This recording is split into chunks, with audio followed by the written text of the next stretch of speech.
Hi everybody, I just want to bring you up to date on a little assembly project I did, and I use the word assembly because I don't really consider myself building these things because I'm not really doing anything from scratch. I'm kind of reclaiming, if you will, pieces and making them work again. And some of you may have seen the video that I made on my Cohiba Cigar Box Ukulele, and I'll put the link up underneath this video on that one. Just for a point of reference, here's the Cohiba Cigar Box Uke. Here's just And here's this one. This one is made out of red cedar, and this is a type of mahogany. And this one was, as you can, if you watch the other video, was somewhat assembled half-heartedly just to get a project out of the way. I finally got around to it after having all the stuff for 5 years. Got it done, and then was amazed that I could make something that sounded good. So when this opportunity came around, I had to give it a real try. I'll give you a scale difference. This is a traditional soprano scale, and this is the Sopranino, which is about a 12-inch scale with the Ohana neck. So here I'll put them nut to nut, and you'll be able to see where the bridges are to see the scale size difference. There you can see where the bridges are.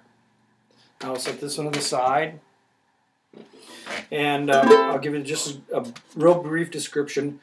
Uke Society, a friend of mine, had a damaged Ohana Sopranino, and in a very unusual Facebook thread, turned into a little bit of an auction, and I ended up buying the damaged Ohana and salvaged the neck. Now the neck wasn't perfect, the uke was obviously smashed, and so I knew when I finished the neck I was going to do something different, especially with using a cigar box. We're not talking this is more almost tramp art or musical, homemade musical instrument. It's not a factory finish, so especially with me involved, it's not going to be as pretty as a picture.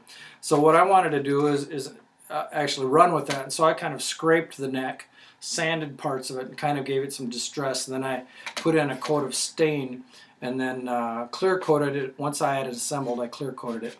But you can kind of see that it's got a patina, it's got wear marks, it looks old and vintage. So that's all I did with the neck, other than having to cut off the original the block that was on there. I had to cut all that off.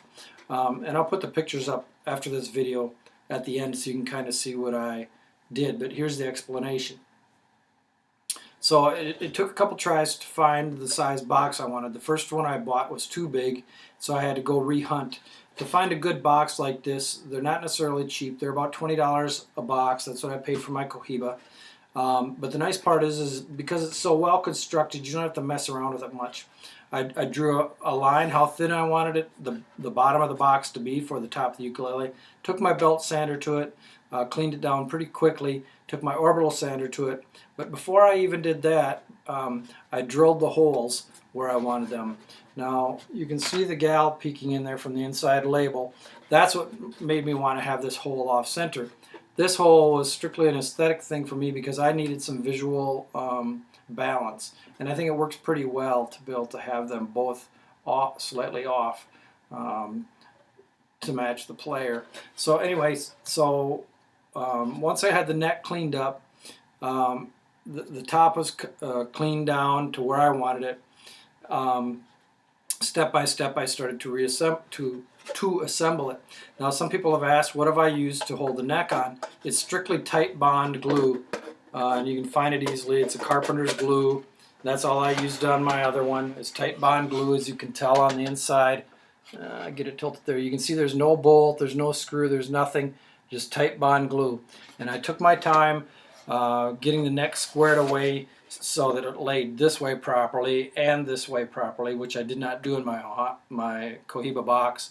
I had to adjust the action quite a bit there to get it playable. I had to change the saddle out. This one I took more time getting everything done. So the bridge was from the Ohana, the saddle was from the Ohana, everything else was from the Ohana but the box. Now, as I had it opened up here, you can see the label. Here's the inside. You can see I hand carved the bridge plate, and I made the brace, and those are both out of other vintage cigar boxes that I had on my shop.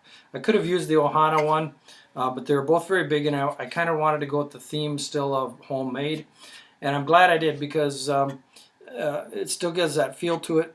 and it's not overly big. If I would have used the Ohana one, I may have kept it the size it was, and that's probably twice as wide as this one is. You can say I have a string through bridge. I did that purposefully because two of my ukes, my customs, have that, and I really like it.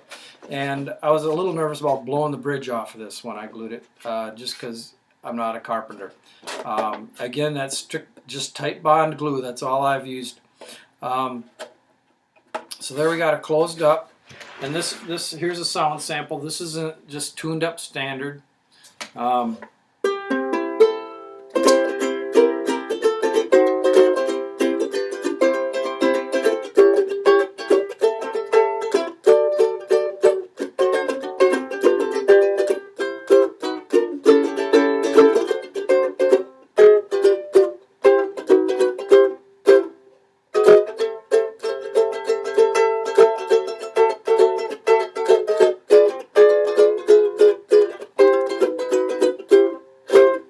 Now, one thing that I found is Rachel Mankey plays an Ohana Sopranino, and she likes it tuned up. And I did tune it up a full step higher once, and I'm getting some pretty big cupping. Even, I don't know if you can tell it very well this way, but even tuned standard, I'm getting some cupping, which I'm not afraid of. One of my customs has that. I don't care. It just means that it's lightly built. And lightly built means more resonation, so I'm not afraid of that. But tuning up a whole step really puts a kink in the top, and so I'll go up about a half.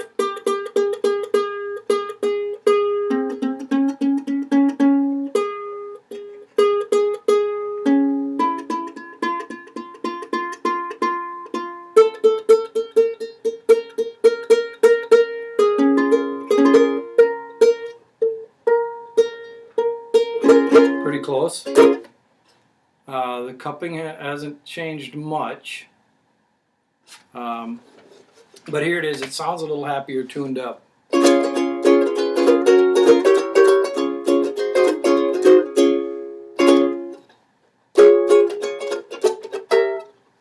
It's got a smaller fingerboard.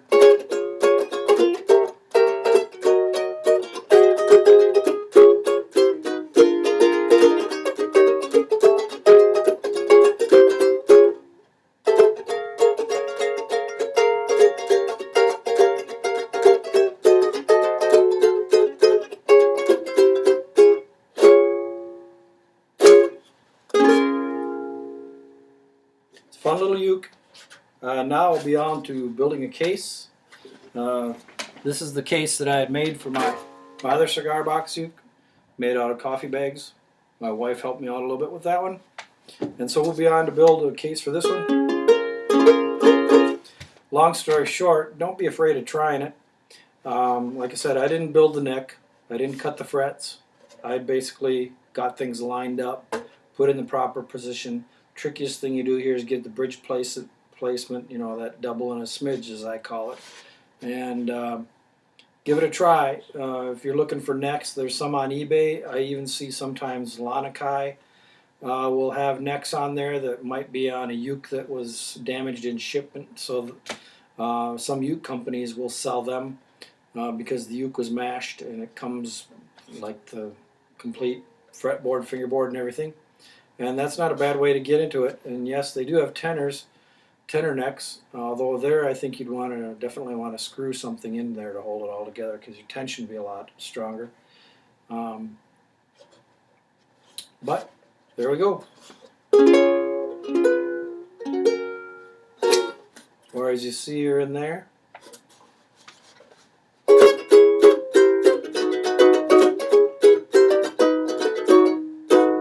Ain't she sweet?